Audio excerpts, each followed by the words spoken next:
Rana ji chairman Shikarpur के साथ साथ और भी हमारे भाई मंच पर बैठे हैं, सभी जिम्मेदार साथियों के साथ साथ हमारे जो मंच के सामने बैठे हुए सभी साथियों का मैं अपनी दिल की गहराई से स्वागत करते हैं, इस्तकबाल करते हैं, खैर मकदम करते हैं। दोस्तों बुजुर्गों, आज वो जनसभा होने जा रही है जो आपका राष्ट्रीय और आपका आने वाले 2022 की ये निर्णायक लड़ाई है।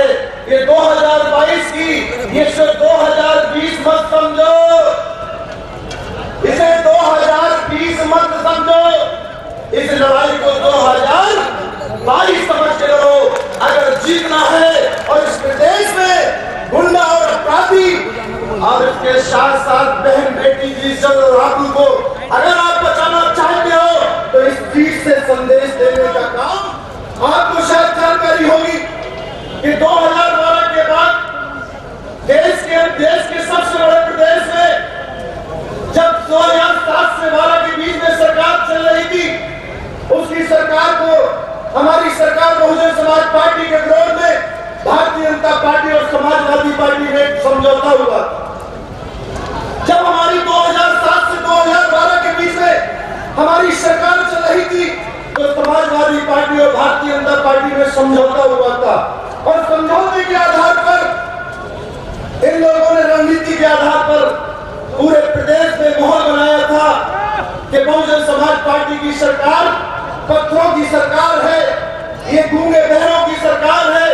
मैं आपसे पूछना चाहता हूं, जब 2012 से 12 के बीच में समाजवादी पार्टी और भारतीय जनता पार्टी ने बहुजन समाज पार्टी को बदनाम करने का काम किया था, मैं आपसे पूछना चाहता हूं किस बड़े पैमाने पर बदनाम करने का काम किया था। लेकिन हमारी जनता गुमराह हो गई। हमने उन लोगों की बात को मान ली, समाजवादी पार्टी के नेता की बात मान ली। समाजवादी पार्टी के विवाद अखिलेश यादव जी ने 3 लोगों से वादा किया था। उन 3 लोगों ने किससे वादा किया था? जिस तरीके से पहले नंबर पर अखिलेश यादव जी समाजवादी पार्टी के राष्ट्रीय अध्यक्ष ने वादा किया था कि जितने भी प्रदेश में नौजवान रहते हैं, नौजवान मैं हूं और नौजवान तुम हो, नौजवान मेरा भाई। पहले नंबर पे वादा किया तो नौजवानों से और दूसरे नंबर पे वादा किया तो नौजवानों से कहा था कि नौजवान तुम, नौजवान हम, नौजवान मेरा भाई है। जितने भी प्रदेश में नौजवान है सबको बेरोजगारी भत्ता देने का काम समाजवादी पार्टी करेगी, ये वादा किया था। उसके बाद उन्होंने वादा किया था किसानों से कि किसान तुम, किसान हम, किसान मेरा नौ भाई और मैं किसान का बेटा हूं, फादर मेरे किसान थे। किसानों से वादा किया था कि लाइट पानी फ्री देंगे और तुम्हारा कर्जा माफ कर देंगे, ये वादा किसानों से किया था। पहले नंबर पे थे नौजवान और दूसरे नंबर पे थे किसान और तीसरे नंबर पे थे मुसलमान। मुसलमानों से कहा था हम तुम्हें 10% आरक्षण देंगे, आप हमारी सरकार और हम तुम्हें नौकरी में भागीदारी देंगे। मैं आपसे पूछना चाहता हूं नौजवानों से, क्या नौजवानों को रोजगार मिला? क्या किसानों को लाइट पानी फ्री मिली, कर्जा माफ हुआ? क्या मुसलमानों को 10% आरक्षण मिला? ये झूठी बुनियाद पर सरकार बनाने का काम किया और सरकार जैसे ही बनी तैसे पूरे प्रदेश के अंदर गुंडे व्यक्ति प्लाटों पे कब्जा, बहन बेटी की इज्जत और आबरू के से खिलवाड़ होने लगा। जगह जगह लोग जब किसान अपने बेटे को निकालते थे, अगर जाता था तो पूरी रात या पूरे दिन ये सोचते थे कि हमारा बेटा भाई या हमारा पिता वापस आएगा नहीं आएगा। पूरा प्रदेश क्राइम प्रदेश बन चुका था, आपराधिक प्रदेश बन चुका था। उसके बाद भारतीय जनता पार्टी की बारी आई। 5 साल के बाद भारतीय जनता पार्टी की बारी आई। भारतीय जनता पार्टी ने कहा इस बार तुमने सरकार बनाई, इस बार हम सरकार बना रहे। 2017 में जब चुनाव हुआ तो भारतीय जनता पार्टी ने कहा कि जितने भी अपराधी किस्म के लोग समाजवादी पार्टी के हैं इनको उखाड़ फेंकने का काम भारतीय जनता पार्टी करेगी और किसानों के साथ आय बढ़ाने का काम भारतीय जनता पार्टी करेगी और नौजवानों को रोजगार देने का काम भारतीय जनता पार्टी करेगी।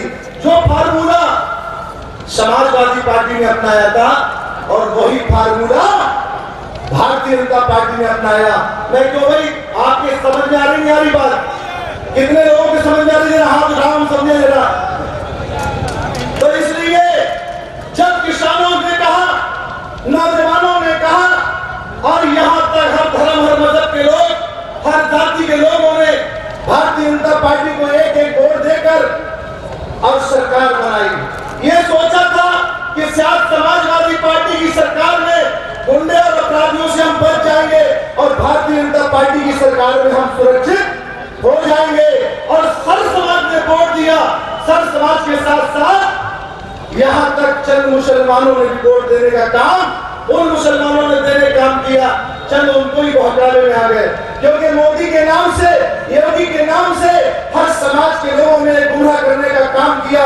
मैं आपसे पूछना चाहता हूं, आज भारतीय जनता पार्टी की सरकार चल रही, भारतीय जनता पार्टी की सरकार चल रही, आप बताओ कौन ऐसा समाज या ऐसा धर्म के लोग बचे हैं जो पिटते हुए नजर नहीं आ रहे? बताओ आपको।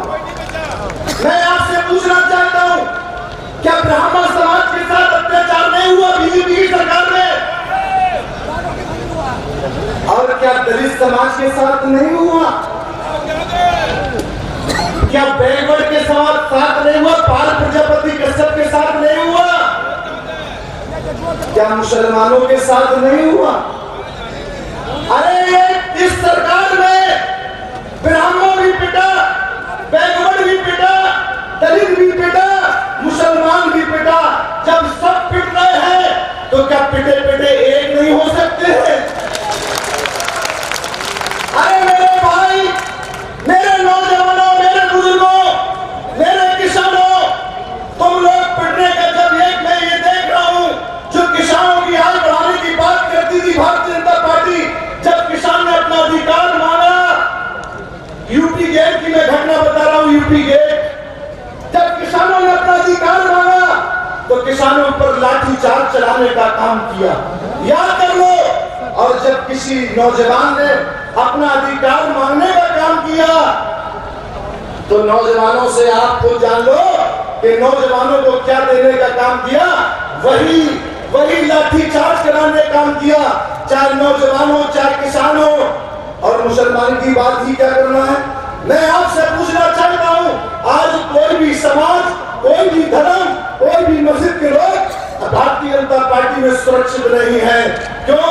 जो लोग अपनी हिफाजत की बात करते थे आज सबसे पहले पिटने का काम कर रहे हैं। मैं आपसे पूछना चाहता हूं, जब सब समाज के लोग के साथ अन्याय अत्याचार हो रहा है, ये तो हमारे भाइयों के साथ, अब ये समझ लो बहन बेटी, इस सरकार में जो कहती थी बहुत सहा नारी में अपमान, कहती थी नहीं कहती थी बहुत सहा नारी में अपमान, अब की बार जरा आप आवाज लगाओ, अब की बार बीजेपी सरकार, बहुत सारे नौजवानों ने अत्याचार, अब की बार बीजेपी सरकार, बहुत सारे किसानों ने अत्याचार, अब की बार बीजेपी सरकार, बहुत सारे समाज ने अपमान, अब की बार बीजेपी सरकार। अरे भाई आप बताओ, नारे तुम लगा रहे, हम तो तुम्हारे हाँ में हाँ कह रहे, आप बताओ ना किसान बचा, ना नौजवान बचा, ना मुसलमान बचा, कोई धर्म कोई मजहब का नहीं बचा। अब ये तुम्हारा अत्याचार नहीं तो क्या है? जो समाजवादी पार्टी ने किया था, जो समाजवादी पार्टी ने किया था वो भारतीय जनता पार्टी कर रही है। तो एक ही थाली के चट्टे बट्टे नहीं है सपा और भाजपा, बताओ। अरे एक ही थाली के चट्टे बट्टे हैं। जब इनको सरकार बनानी होती है, जब इनको सरकार बनानी होती है तो ये आपस में तालमेल करके हिंदू और मुसलमान की भी बात करने लगते हैं। मैं गलत कह रहा हूं तो बता दो मेरे भाइयों। जब इनको सरकार बनानी होती तो समाजवादी पार्टी मुस्लिम की बात करके और भारतीय जनता पार्टी हिंदुत्व की बात करके ये भाईचारा बिगाड़ कर इस देश के अंदर सियासत करना चाहते हैं। लेकिन राष्ट्रीय हम सब की नेता बहुजन समाज पार्टी की राष्ट्रीय अध्यक्ष बहन कुमारी मायावती जी सर्जन हिताय सर्जन सुखाय के आधार पर राज चलाना चाहती है।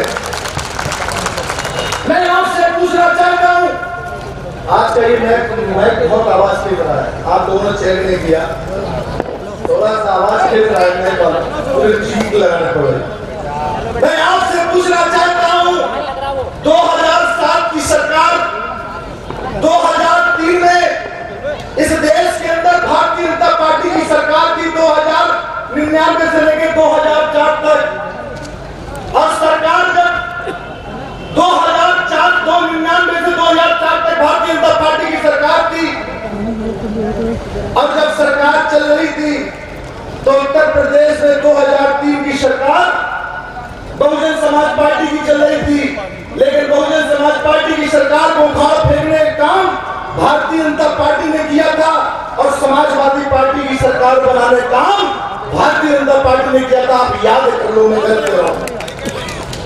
जब सरकार बनी और गुंडे अपराधी बड़े पैमाने पर निकल आए, तो आप याद कर लो 2006 में बहन कुमारी मायावती जी ने जब नारा दिया था कि आओ सब समाज के लोगों, हम आपके साथ भाईचारा बनाना चाहते हैं और आपस में भाईचारा बनवाना चाहते हैं, आप आ जाओ, हमारा साथ दो, हम भारतीय जनता पार्टी और समाजवादी पार्टी को सबक सिखाना जानते हैं। ये बात बहन जी ने कहा था, और जब बहन जी ने कहा 2007 में जब सब समाज में भाईचारा बनाया, और भाईचारा बना के जब 2007 का चुनाव हुआ, जो लोग कहते थे कि बीएसपी खत्म है, 47 एमएलए टूट के दूसरे दलों में चले गए, बीएसपी तो खत्म है। लेकिन मैं आपसे पूछना चाहता हूं, ऐ मेरे सब समाज के भाइयों, आप लोगों ने 2007 में बहन कुमारी मायावती जी का साथ दिया था, और साथ देके फुल फ्रेश की सरकार बनाई थी। जब सरकार बनाई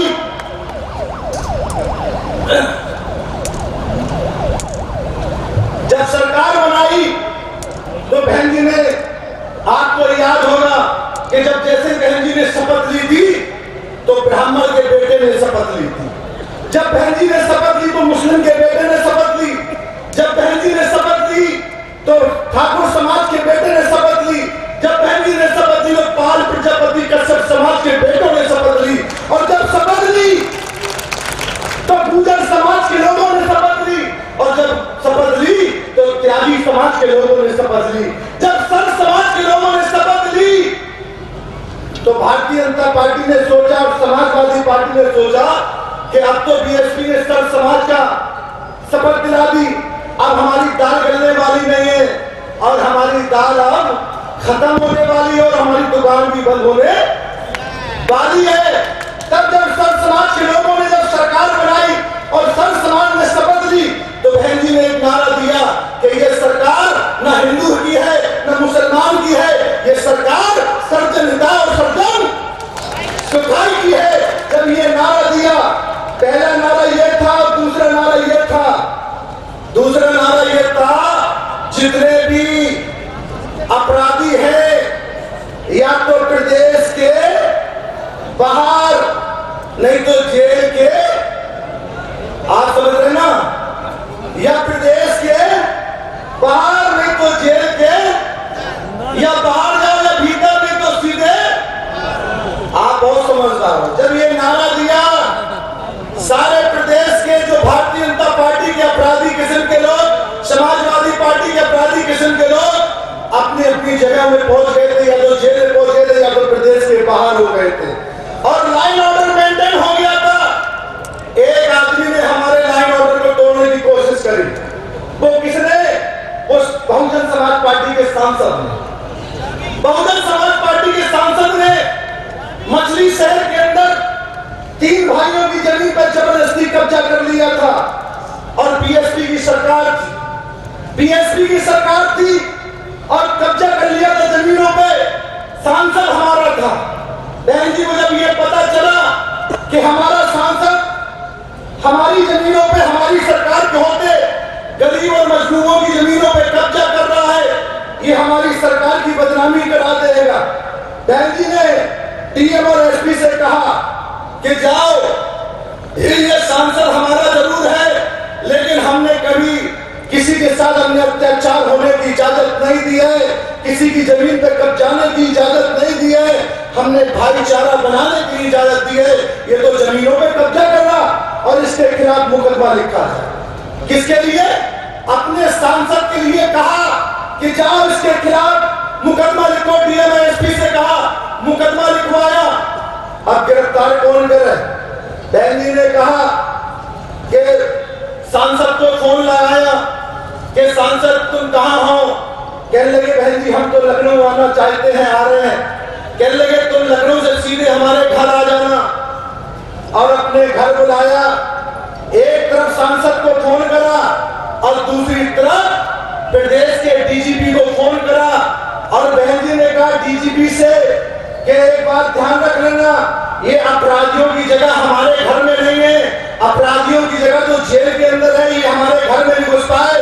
हमारा सांसद जरूर है लेकिन घर के अंदर नहीं घुस पाए, इसकी जेल में जगह है, इसको जेल में भेजने का इंतजाम करना। अपने घर में बुला के अपने घर से अपने सांसद को गिरफ्तार कराने का काम किया था। ऐसी अगर कोई गोद लेता है, ऐसी कोई जन्म लेता है, ऐसी कोई न्याय प्रश्न लेता है तो केवल इस देश के अंदर बहन कुमारी मायावती जी है। जब ये संदेश पहुंचा कि अपने सांसद को, अपने विधायक को भेजिए, अपने घर में बुला के गिरफ्तार कर सकती है, तो भारतीय जनता पार्टी और समाजवादी पार्टी के जितने भी अपराधी थे उनके अपने आप होश ठिकाने आ गए कि जब बहन जी अपने सांसद को नहीं छोड़ सकती हैं तो हमारी हैसियत क्या है। ये लाइन ऑर्डर मेंटेन का काम किसी ने किया है इस प्रदेश के अंदर तो केवल एक नेता है, बहन कुमारी मायावती जी। और मैं आपसे पूछना चाहता हूं, जब हमारी सरकार रही तो ब्राह्मण भी सुरक्षित रहा, दुकानदार बेस समाज का भी सुरक्षित रहा, क्षत्रिय समाज का भी सुरक्षित रहा, जाट समाज का भी सुरक्षित रहा, पाल प्रजापति कश्यप समाज का भी सुरक्षित रहा, गुर्जर समाज का भी सुरक्षित रहा और मुसलमान भी सुरक्षित रहा। और मैं आपको बताना चाहता हूं, जब जो भाई मेरी बात समझ में आ रही नहीं आ रही, ऐसा तो नहीं हम कहा आप लोग थक तो नहीं गए? 10 मिनट सुनोगे? जरा पीछे वालों की तो आ जाए, हम तो ना तो हम समझ में आ रही आप जागे हो, तब तो मुझे समझ में आ रही है, तब तो मैं कहूंगा। तो जब बहन जी ने ये बात संदेश दिया और सब समाज के लोग सुरक्षित अपने आप को महसूस करने लगे। आपको याद हो किसी भी धर्म और किसी भी मजहब की बहन और बेटी अगर कहीं भी जाती थी तो उसको मालूम था माँ बाप को कि हमारी बहन बेटी बहन जी की सरकार में सुरक्षित रह सकती, किसी की सरकार में रहे या न रहे लेकिन बहन कुमारी मायावती जी की सरकार में सुरक्षित रह सकती, क्योंकि बहन जी खुद एक किसी की बहन बेटी है। बहन कुमारी मायावती जी भी हमारी नेता, वो भी किसी की बहन बेटी है, तो इसलिए बहन जी की सरकार में हर बहन बेटी सुरक्षित रहती है, हर भाई सुरक्षित रहता है। ये लाइन ऑर्डर का मेंटेन करने में अगर किसी में कोई भी क्षमता है तो केवल बहन कुमारी मायावती जी के अंदर है। मैं एक बात क्या बताऊंगा, आपको याद भी होगा, हमारे भाई पत्रकार बंधु सामने हमारे बैठे हैं, खड़े हैं, मैं उनका स्वागत करना भूल गया था, लेकिन मैं आपको अवगत कराऊंगा, जब 2007 से 2012 के बीच में सरकार चल रही थी तो 30 अगस्त 2010 में बाबरी मस्जिद और राम मंदिर का जजमेंट आ रहा था। याद कर लो, मैं गलत कह रहा हूं तो बता दीजिए। 30 अगस्त 2010 में बाबरी मस्जिद और राम मंदिर का जजमेंट आ रहा था। जब जजमेंट आ रहा था, जजमेंट उत्तर प्रदेश में आ रहा था और पूरे देश में हलचल मची थी और गरीब और मजदूर ये दुआ कर रहा था कि अब कोई दंगा फसाद नहीं हो, जिसमें हम लोग, क्योंकि इस प्रदेश नहीं पूरे देश में 70% लोग डेली कमाते डेली खाते हैं, वो लोग दुआ कर रहे थे कि कोई ऐसा बवाल नहीं हो कि पूरे देश में आग लग जाए और हम लोग भूखे मर जाए, हमारे बच्चे भी भूखे मारे जाए। दुआ कर रहे थे गरीब और मजलूम। और ऐसे ही फैसला आ रहा था, 17 तारीख पहले फैसला आने थे, 12 तारीख को बहन जी ने लेटर लिखा देश के प्रधानमंत्री को, कांग्रेस की सरकार थी देश के अंदर,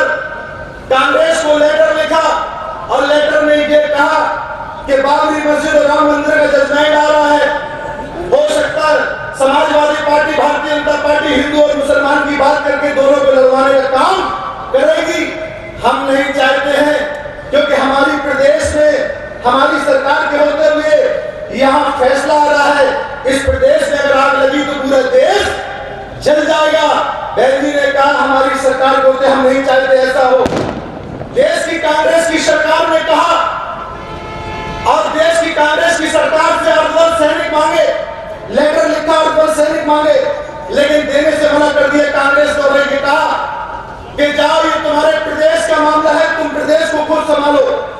बहन जी ने कहा ये प्रदेश का मामला नहीं है, ये अंतरराष्ट्रीय मुद्दा है, इन्हें अर्धल सैनिक देने की जरूरत जरूर है। कहने लगे आपके प्रदेश का मामला आप संभालो। बहन जी ने तत्काल रूप से कैबिनेट की बैठक बुलाई और कैबिनेट की बैठक में 70 लाख रुपए की लाठी डंडे का प्रस्ताव पारित कराया। कितने का? 70 लाख रुपए के लाठी डंडे जो प्लास्टिक वाले हमारे सिपाही लिए करते थे।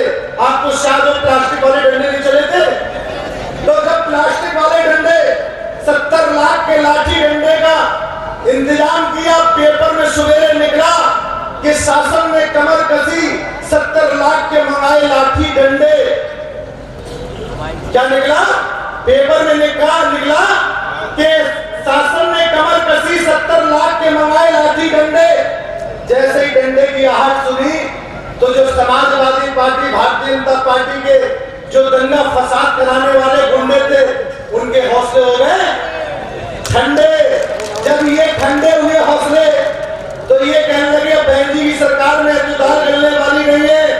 आप यकीन मानो, मैं ऑन रिकॉर्ड बात कर रहा हूं। एक तरफ उत्तर प्रदेश में फैसला आ रहा था और दूसरी तरफ 17 प्रदेश के जो मुख्यमंत्री थे, हिंदी भाषा वाले प्रदेश के, उन मुख्यमंत्री कह रहे थे हमारा प्रदेश बंद रहेगा। लेकिन बहन कुमारी मायावती जी ने कहा था कि हमारे प्रदेश में फैसला आ रहा है, हमारा प्रदेश खुला रहेगा। देखें किसने हिम्मत है दंगे फसाद बढ़ाने की। इसलिए लाइन ऑर्डर मेंटेन करने की किसी में क्षमता है। और मालूम है एक बात, बहन जी ने सबसे पहले अपने सांसद, अपने विधायक, अपने मंत्रियों को बुलाया और ये कहा कि आप लोग बाबरी मस्जिद और राम मंदिर का जजमेंट आ रहा है, ये दंगा फसाद कराने में कोई कसर नहीं छोड़ेंगे। अपने सांसद, अपने विधायक, अपने मंत्रियों से कहा अपने अपने क्षेत्र में जाओ, अगर कोई भी गलत फहमी फैलाने की कोशिश करे तो आप कानून को हाथ में मत लेना, प्रशासन की मदद करना और जो गलत फहमी फैलाएगा उसको जेल भिजवाने का इंतजाम करना। ये अपने सांसद, अपने विधायक से कहा। उसके बाद जो देश को कौन चलाता, जरा बताओ आप, देश को कौन चलाता है?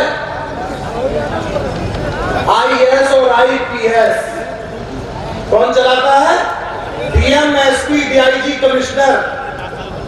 देश को चलाने वाले यही लोग तो हैं। SP, DM, DIG, कमिश्नर की बैठक बुलाई और बैठक बुला के क्या कहा? देश की आयरन लेडी का खिताब ऐसे नहीं मिला। मजबूत नेता, बहादुर नेता। और उन्होंने IAS और IPS की बैठक बुलाई और बैठक में स्पष्ट कहा, याद कर लो बाबरी मस्जिद और राम मंदिर का जजमेंट उत्तर प्रदेश में आ रहा है। ये समाजवादी पार्टी, भारतीय जनता पार्टी दंगा फसाद कराने में कोई कसर नहीं छोड़ेगी। याद रख लेना, अगर तहसील को छोड़ दो, अगर गांव स्तर पर भी अगर छोटी बड़ी घटना घट गई तो घटना करने वाला तो जेल जाएगा और तुम्हारे खिलाफ मुकदमा लिखा जाएगा। जब ये बात कही तो SP, DM ने सोचा कि अगर छोटी बड़ी घटना घट गई तो हमें जेल जाने से कोई रोक नहीं पाएगा। 30 अगस्त 2010 में फैसला आया, 17 प्रदेश बंद रहे, लेकिन जिस उत्तर प्रदेश की मुख्यमंत्री बहन कुमारी मायावती जी थी, उस प्रदेश में 3.5 साल का भी बच्चा स्कूल में जाने का काम किया। ये लाइन ऑर्डर मेंटेन करने की किसी में क्षमता है तो इस देश के सबसे बड़े प्रदेश में बहन कुमारी मायावती जी की है। और दूसरा मैं आपको बता दूं, ये तो लाइन ऑर्डर की बात हो गई, अब दूसरी नौजवानों की बात सुन लो, फिर तीसरी किसानों की बात सुन लो, फिर चौथी मुसलमानों की बात सुन। पहले नंबर पर नौजवान थे। बहन जी ने नौजवानों को आजादी के बाद जितना भी बैकलॉग खाली था, बैकलॉग आजादी के बाद जितना भी बैकलॉग खाली था, चाहे कौन कौन को भर्ती दी, सबसे पहले प्रदेश में चलाने के लिए 4 चीजों की जरूरत होती है। बहन जी ने चारों भर्ती पूरी करी। कौन सी? सबसे पहले सुरक्षा, सिपाही भर्ती, मैं गलत कह रहा हूं, बता दीजिए आप। फिर उसके बाद शिक्षा कर्मियों की भर्ती करें। तीसरी बात स्वास्थ्य की भर्ती करें। और चौथी ऊर्जा, लाइट। हर इंसान को अगर 1 घंटे लाइट है तो 1 घंटे जाती थी, अगर 3 घंटे कटौती है तो 3 घंटे जाती थी। शिक्षा, स्वास्थ्य, सुरक्षा और ऊर्जा, ये चारों पे काम किया। और इसके साथ साथ किसानों के लिए क्या किया? किसानों के लिए जो गन्ने के मूल 200 कुछ रुपए थे, उसको 110 रुपए। देश की पहली ऐसी लीडर, ऐसी नेता, जन नेता जिन्होंने 110 रुपए पहली बार मूल बढ़ाने का काम गन्ने का किया था। और जब गन्ने का रेट बढ़ाया तो गन्ने मालिकों से भी क्या कहा? ऐसा नहीं है कि रेट बढ़ा दिया, चाहे जब पैसा दे दिया। बहन जी ने कहा सुनो भाई, हमने मूल बढ़ाए हैं। गन्ने मालिकों से कहा अगर समय से तुमने भुगतान नहीं किया, क्या कहा? किसानों के लिए जो रेट बढ़ाए थे, अगर तुमने समय से अगर भुगतान नहीं किया तो तुम्हारी फैक्ट्री और तुम्हें जेल जाना पड़ेगा। तो अगर गन्ने का रेट भी बढ़ाया तो समय से मूल भी दिलाने का काम किया। नौजवानों को 8 लाख और उसके बाद सफाई करने में 1,08,845 नौकरी लगाने का काम किया। तो बहन तुम्हारी बहन जी ने यहाँ 8 लाख नौकरी। आज तो आप देख रहे हो कि बिहार में लोग कह रहे 10 लाख नौकरी देंगे। मैंने सबसे पहले बहन कुमारी बहन जी ने 8 लाख नौकरी 2007 में देने का काम किया था। याद कर लो आप लोग। तो नौजवानों को रोजगार देने का काम किसने किया बताओ? अरे जरा कस के बताओ, किसने दिया रोजगार? और किसानों को आय बढ़ाने का किसने काम किया बताओ? अरे जरा कस के बताओ, आवाज तुम्हारी हमारा काम है। किसान, नौजवान और सही मायने में ये बताओ, मुसलमान सब समाज के साथ साथ है मेरे मुसलमान भाइयों, मुसलमान को हिफाजत और कयादत और सियासत किसने दी बताओ आप? मैं गलत कह रहा हूं, बता दो। अगर मुसलमान हिफाजत में रहा तो हिंदू भाई भी हिफाजत में रहा। अगर मुसलमान की कयादत हुई तो हिंदू भाई की कयादत हुई। और अगर मुसलमान भाई की सियासत हुई तो हिंदू भाई की सियासत पूरे तरीके से। हर समाज में एक लीडर डेवलप कर दिया कि अगर तुम्हारे समाज के साथ अन्याय अत्याचार हो तो तुम खुद मालिक हो, तुम उनकी खुद रखवाली करो, हम तो तुम्हारे साथ खड़े हैं। समाज के साथ साथ मैं सभी समाज के भाइयों से गुजारिश करता हूं कि आप लोगों ने जिस तरीके से, जिस पैमाने पे 2007 में सब समाज ने वोट देकर बीएसपी की सरकार बनाई थी, और उसी पैमाने पर, उसी पैटर्न पर 2020 का चुनाव 2022 का संदेश होगा। मैं गलत कह रहा हूं, बता दीजिए। अगर वाकई ये चोर जो 4 लोग जो अंधी और बहरे गूंगी सरकार को नहीं दिख रहे, ना प्रकाश दिख रहा, ना बैकवर्ड दिख रहा, ना दलित दिख रहा, ना मुस्लिम दिख रहा, ये कोई नहीं दिख रहा। अगर इनको दिख रहा तो केवल पूंजीपति दिख रहा, मालदार दिख रहा और कोई नहीं दिख रहा। अगर इन मालदार सरकार को, ये पूंजीपति सरकार को मुंह तोड़ जवाब देना है तो सबसे पहले जो उपचुनाव है, सीढ़ी टेलर क्या है? तो भाई किसी पिक्चर आने से पहले क्या आता है? अरे कस के और बताओ जरा। तो टेलर अच्छा होता तो पिक्चर की हिट होती नहीं होती। अगर आपने टेलर अच्छा बना लिया तो पिक्चर अपने आप हिट होगी। और मैं दावे के साथ कह सकता हूं 2020 में पश्चिमी यूपी में 3 चुनाव हैं, पूरे उत्तर प्रदेश में 7 हैं, अब तो 8 हो गए। एक और हाई कोर्ट ने डिसीजन दे दिया। 8 सरकार चुनाव है और पश्चिमी यूपी में 3 सीटें हैं। मुझे आवाज आहट आ रही, मैं नहीं कह रहा, मैंने बहुत से लोग, जिम्मेदार लोग मुझे फोन लगा के कह रहे कि राइन साहब, मैंने बताओ, कह लगे आपकी सीट सबसे पहले बुलंदशहर 30,000 वोटों से जीतने जा रही है। मैंने कि भाई 30,000 कैसे? मैं तो 50,000 का आंकड़ा लगाया। कहने मैंने कही 92,000 वोट मरहूम अलीम साहब को मिले थे। कितने वोट मिले थे? 92,000। जब भारतीय जनता पार्टी सबको गुमराह कर चुकी थी और भारतीय जनता पार्टी को कितने वोट मिले थे? 1 लाख कितने? 1,10,000 वोट मिले थे। तो मैंने कितने 15,000 वोटों से हमसे आगे थी। लेकिन जब सब लोगों ने गुमराह हो गए थे, सबने वोट दे दिया था, जब जाके मजदूर ने 15,000 वोटों से आगे पार्टी और एनडीए का तो कोई पता ही नहीं था। तो भाई मैं गलत कर रहा हूं सही कर रहा हूं बताओ? तो वो कह लगे 30,000 वोटों से तुम्हारी बुलंदशहर सीट जीत रही। हमने कही नहीं, आज हमें पाल, प्रजापति, कश्यप, जाट, गुजर, ब्राह्मण, ठाकुर, वैश्य,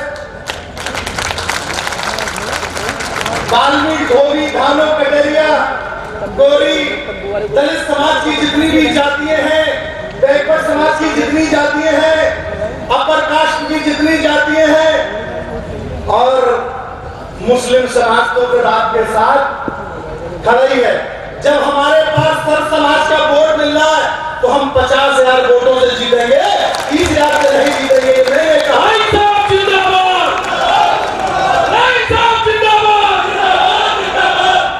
क्योंकि आज इस मंच पर कौन लोग बैठे देख लो, इस मंच पर किसके लिए वोट मांगने आए?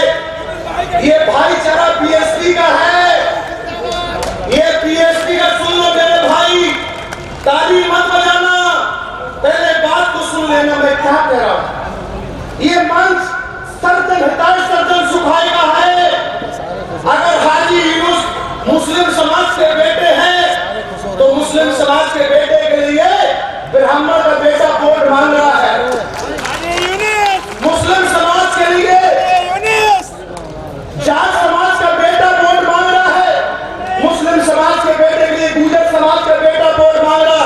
मुस्लिम समाज के लिए कश्यप समाज का बेटा मांग रहा है और मुस्लिम समाज के लिए दलित समाज का बेटा वोट मांग रहा है और मुस्लिम समाज के लिए बाल प्रजापति रात दिन लेकर एक वोट मांग रहा है। जब सर्व समाज के लोग हाजी यूनुस के लिए वोट मांग रहे हैं तो आप याद कर लो, कोई 50,000 से जिताने से रोक सकता है? और इतना ही नहीं, मैं आज दावे के साथ कह सकता हूं, ऐ मेरे जाट समाज के भाइयों, ऐ मेरे गुर्जर समाज के भाइयों, ऐ मेरे पाल प्रजापति कश्यप समाज के भाइयों, ऐ मेरे ब्राह्मण समाज के भाइयों, तुम याद कर लो, जब 2007 में भाईचारा बना था, दलित मुस्लिम अपर कास्ट बैकवर्ड एक हुआ था, तो यहां से 2 विधायक ब्राह्मण भी बने थे, 2 जाट भी बने थे। अगर ब्राह्मण बना तो जाट बना, जाट बना तो गुजर विधायक बना और गुजर बना तो पाल प्रजापति कश्यप भी विधायक बना। और जो छोटी जाति होती है, जो कम पाई जाती है, जो सैन समाज को बहन जी ने मंत्री बनाने का काम किया था। कोई समाज ऐसी छुट्टी नहीं छोड़ी थी जिसको सम्मान नहीं दिया हो, क्योंकि बहुजन समाज पार्टी सर्जन हिताय सर्जन सुखाय के आधार पर ही चलती है।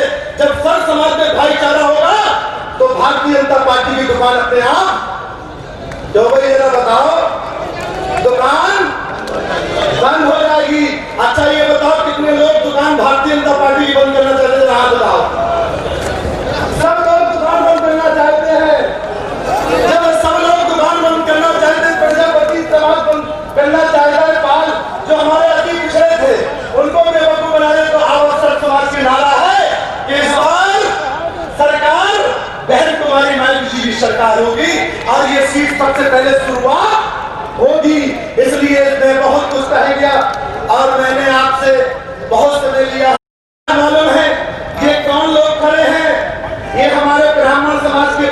आज ब्राह्मण समाज, ये देख लो, ये ब्राह्मण समाज के हमारे बुजुर्ग खड़े हैं, नौजवान खड़े हैं।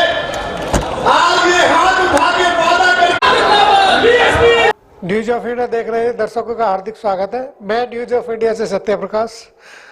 जिन लोगों ने अभी तक हमारे चैनल को सब्सक्राइब नहीं किया है वे हमारे चैनल को सब्सक्राइब करें, लाइक करें और शेयर करें। और हाँ, बेल आइकन के बटन को दबाना बिल्कुल ना भूलें, क्योंकि बेल आइकन के बटन को दबाने से आपको हमारे चैनल की नई नई अपडेट आपको तुरंत मिलती रहेगी और सारी खबरें सबसे पहले आप देख सकते हैं। इसलिए बेल आइकन के बटन को जरूर दबाएं। और हाँ, जो दर्शक हमारे चैनल को यूट्यूब पर सर्च नहीं कर पा रहे हैं उनके लिए मैं बता दूं, वे न्यूज़ ऑफ इंडिया लाइव एक साथ लिखें, एक साथ लिखने के बाद उसको सर्च करें और जैसे ही आप सर्च करेंगे हमारे चैनल की वेबसाइट आपके सामने खुल कर आ जाएगी। आप उसको लाइक कर सकते हैं, शेयर कर सकते हैं और सब्सक्राइब कर सकते हैं। मैं सभी दर्शकों को एक बार पुनः हार्दिक धन्यवाद करता हूँ। नवोदय, जय हिंद।